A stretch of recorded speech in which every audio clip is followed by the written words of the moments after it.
So with the coming of Receiver 2, we have to play again Receiver 1. And you'll ask yourself, why should I actually do this? Because why not? Fuck you. Now the world don't move to the beat of just one drum. What might be right for you may not be right for some. Okay, let's get into it. Receiver is a weird game and it has a lot of things that in the day, I think it was around 2014 or something, it was pretty interesting as a concept. Sadly though, it was made in 7 days, so the Unity models, the whole map making, gameplay making and stuff like that are pretty simple. The graphics looking at fucking polygons and also you having literal carpal tunnel while shooting your guns, and I don't understand why it's so close, or it just feels like H3VR on crack while you try to put your weapon on your fucking face and try to shoot someone. But that's something interesting about Receiver. Receiver isn't a VR game. Receiver has a style that concentrates on using guns in a certain way. To just reload one fucking gun, you have to like follow 6 steps out of a manual for dummies. But at the same time, you will be actually rewarded for being so good at actually manually using guns in a way. The way they used it is very realistic. The guns work the way they should, and it's really fucking weird to actually have a weapon in that way, to reload it in that way, with a complicated way to do it. You remove the mag, you have to put the weapon in your holster, load the gun every bullet, then put it back in your fucking 1911 and cock the fucking barrel. And then you can shoot. There's also safety, which I think is fucking useless because you will never... Why should you put safety when everything is so fucking... Recoil is pretty much realistic too. The Glock just having full auto when you shoot with it, just get out of control. Or the Model 38 being more heavy with the shooting, or the 1911 having a more or less recoil than a Glock when shooting single shot.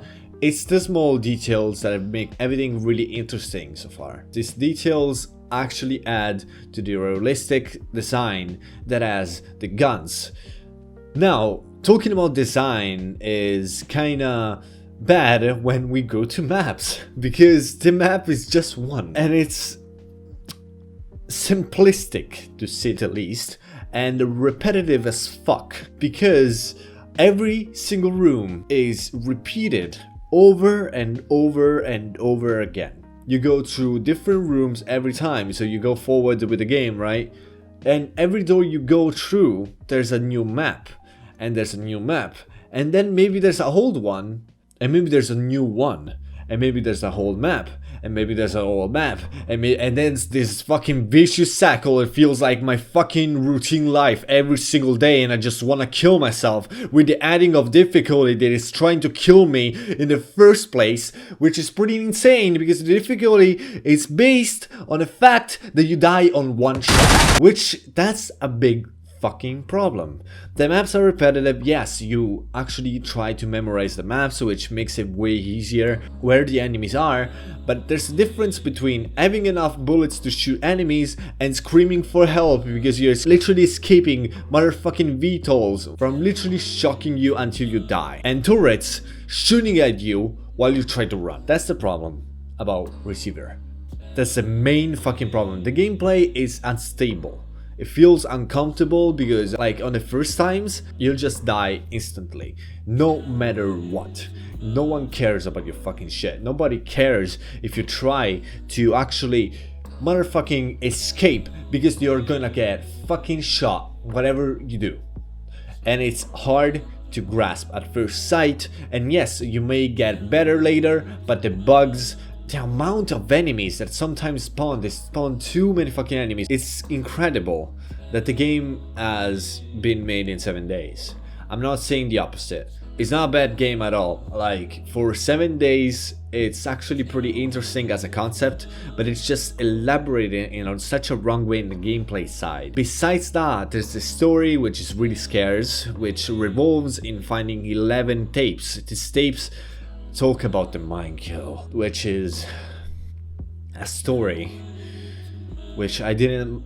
It's the same fucking shit. It's like you just find the same tapes over and over again about this depressed guy having a panic attack and literally speaking in his microphone about reality not existing, a reality B and A, and fucking mind kill and people will die, you're the only survivor.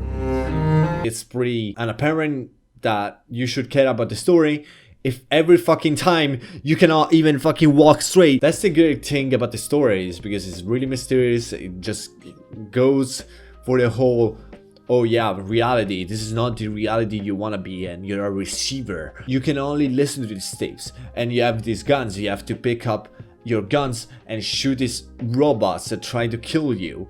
And that's it. That's the thing that is scary. The fact that it's you, a gun, a flashlight if you find one, and a tape recorder to actually listen to tapes, which is terrifying because of the main reason of living in an empty world where you have no one besides your gun, your trust, and your tapes against everything else that tries to kill you.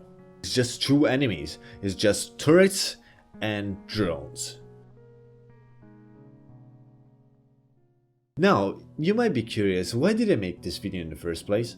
Well, obviously, Receiver 2 is coming out, which I found interesting talking about this again, because Receiver has been one of these games that I talked about since 2014. I never truly finished it because I was so fucking determined to actually try to do so, but never actually managed to finish it. It is spectacular because after all these years, I played 40 hours of it, I still cannot finish it, and I almost got close to it. And I really appreciate the concept a lot, which really made me feel really good when I knew that Receiver 2 was coming out after all these years. And it gives away something that is not really normal. The fact that you have to shoot different parts of the enemy to actually disable some kind of part of the drone itself is spectacular.